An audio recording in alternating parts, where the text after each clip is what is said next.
10-4, boss. So the Bronx commander just called us before and said they're having some issues up here tonight. What's going on? When you were talking with the guys in the 4-6 precinct where we're going now, where they're seeing a little uptick in shots fired, smoke shop robberies, they just took another shots fired. We actually have the video of the incident. We have the car we're looking for, a black four-door sedan, temporary tags, ghost vehicles. These guys, Those cars are a problem for us. they print them out at home on the internet, these fake temporary plates, and they put them on their cars. So number one, to avoid detection, not paying their fare, and they commit robberies, shootings, homicides with these vehicles. It's hard for us to identify them because they have paper plates on it. Are they stolen cars? Some of them are. Some of them are just unregistered. And you're gonna see, if we're out long enough, you will see there will be a vehicle that will take off on us. We are using technology to make apprehensions. What do I mean by technology? We have what's called Star Chase, where the officers have a handheld device, like a handheld gun, and they can shoot it out the window. So it shoots a projectile in the back of the car, the adhesive, and sticks on it. And then out with the center that you've seen, our Joint Operations Center can track that vehicle throughout the whole city. Nobody stops in the city, really, because there's no consequences. What's likely to happen if there is a incident that occurs? Say here, you've got shots fired, car with phony tags, and you make an apprehension, and you take the individual down and book them. What's likely to happen to them these days versus 10, 20 years ago? By the time the cop finishes the paperwork, the guy will be walking out to jail, walking out of the courts. It depends on their record. I'll give you a staggering statistic right now. We had a record number of stolen cars last year in New York City. It's probably our #1 crime, stolen cars, which was rare. Stolen cars in New York City. And we made a record number of arrests. And only 2% of those arrests resulted in a conviction. So 2%? 2%, 2.4 to be exact. And social media, TikTok to be specific, in July of 22 taught every kid in America how to steal a Hyundai and a Kia because there was a defect in the steering column. So all these young kids were stealing these cars, but they knew that they're not going to jail for it. So just keep doing it. It's hard to imagine. So all our bridges have plate readers that read your plates, and when one hits, the operations center will put it out that there's a car and it moves somewhere. This one's going into Brooklyn, so we'll let Brooklyn handle it. So we're going away from it, but the communication's really key to our success. The operations center we were just in, they're listening to us right now, and we're all talking on one frequency that we've had frequencies before, but this is dedicated just to us.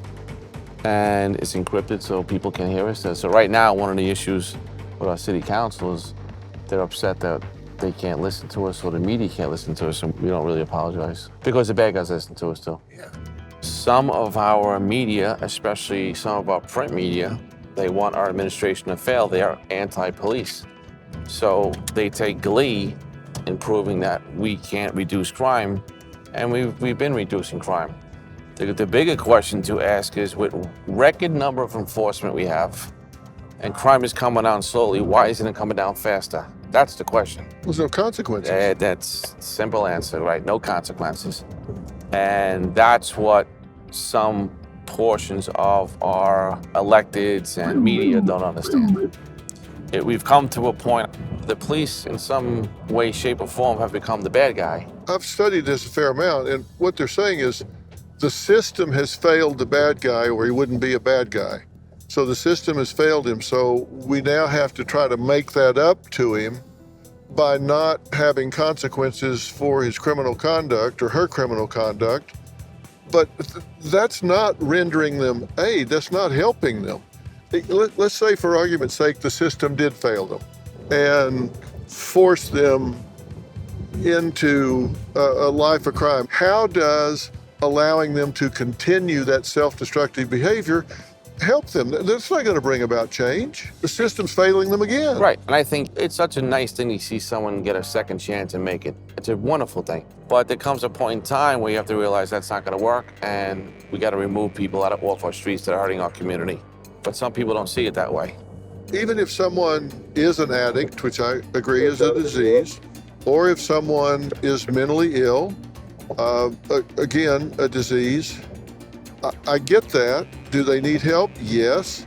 But you still have to suppress their behavior before you render them aid. You have to protect innocent society from these bad actors, because if somebody stabs you in the neck, you don't really care why they did it. You're still stabbed in the neck.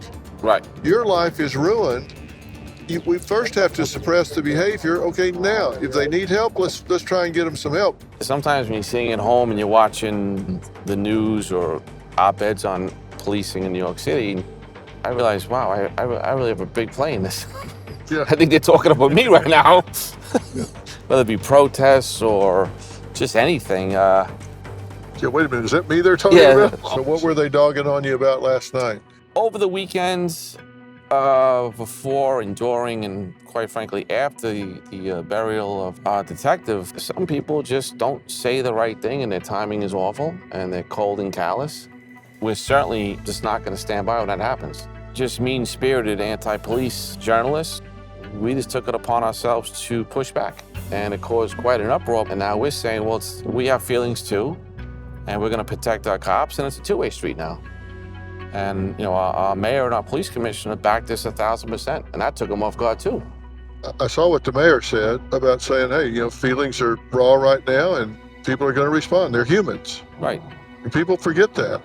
So we kind of got into it, and they didn't like it, but we didn't back down, and again, we just keep fighting for that narrative. We're going to protect our cops, and we're not going to apologize for it. To add on, like, you seen those guys in the room. I think one of them said it, that we have an administration that's going to stick up for us, and we did. Well, that's got to be so important for morale, for them to know that you've got their back and you're going to stick up for them. Right.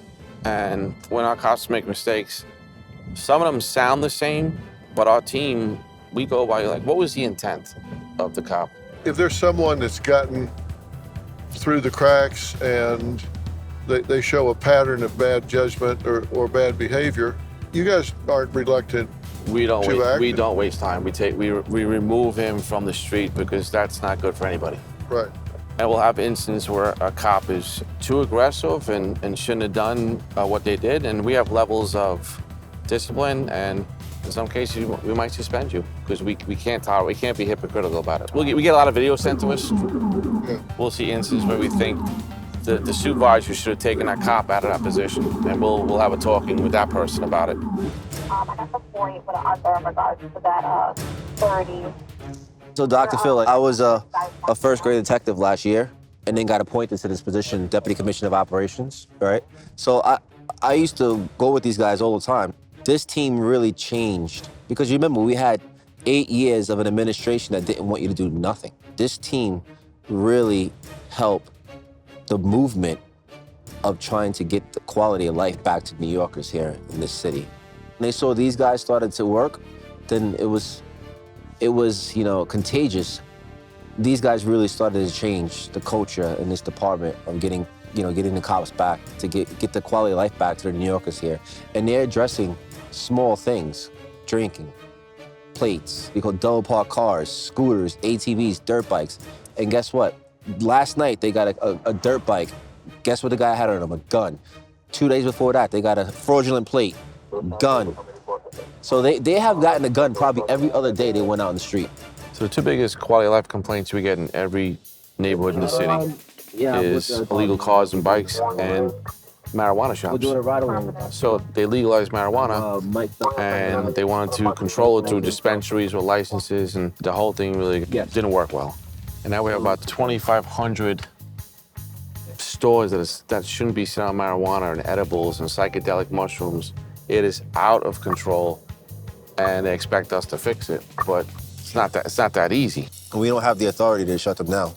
We can go into a licensed premise and write a bunch of summonses for fruit flies and the alcohol. We can go into a deli, do an inspection. We can go into a barbershop and do an inspection. But we can't do an inspection in a smoke shop. It make no sense. Well, these guys hear this? He's right here. Valentine and Fordham, let's go. Make it right. Watch this, make it right. They're going to Valentine. Follow them. They're going to go to Valentine and cut up. Rob, looking for anything? Guys, whoever's in the front, let's get to that location now. Make a right here. Make a right at this light. See what we got here. All right. All right, let's go. We're here, Let's guys. see what we got. The sergeant was chasing them. They grabbed this guy here. Let's see what they're running for over here. Who started this? He's across the street. So the commanding officer of this precinct, the 46th precinct here, so he'll tell us he's actually working. What is this? We're looking for a gun? Is that what we're doing? Guy threw a bag, a black bag. You do a black bag? They're doing an evidence search right now. Oh, we tossed it? Yeah. Jerry, come here. Hey, boss. This is Dr. Phil. I'm sure you know him. This is, How you doing? How are you? this is Jerry. Good to meet you. Wow. He's the commanding officer of the 46th precinct. Yes, I am. All right. Can you fill us in here quickly what you got here? Yeah, so public safety, for pursuit, guy tossed the bag. So just canvassing this. We can't find a bag? Neither. We come with 20, 30 cars. You know, we'll take over. We come heavy. One of the greatest feelings in the world you could feel as a cop up here or anywhere else, when you're in a little trouble and you hear those sirens coming. Yeah, That is music to your ears. Don't you know it? Let's mount up, Johnny. All right, let's go. They definitely got to find the bag that he threw, which is probably going to be a gun in the bag. We won't touch it. Yeah, we won't touch it. Have our crime scene process for DNA. and we'll Yep. we'll build the case out. All right, let's go. We're ready. 98. So is this pretty rough up here, Joe? Yeah, this is the Bronx. Most of the Bronx is rough. I mean, so much better than years ago. The climate has changed, Yeah. and that's what's really changed because this wouldn't happen 10, 15 years ago. We're battling a perception problem that people want to feel safe, so that's the perception piece for us. The print media, again, doesn't do us any favors when they sensationalize every single event. And it makes like, what's going on down there? So when the conductor got slashed, when he put his head out the window to look, and someone came up and slashed him, 60 got assaulted, 30 got arrested. The 30 that got arrested, they had amassed about over 1,100 arrests. That's recidivism. That is repeat offender. That they shouldn't have the opportunity to slash the conductor. If You're saying the 38 that got arrested, Combined total arrests 1,126 times.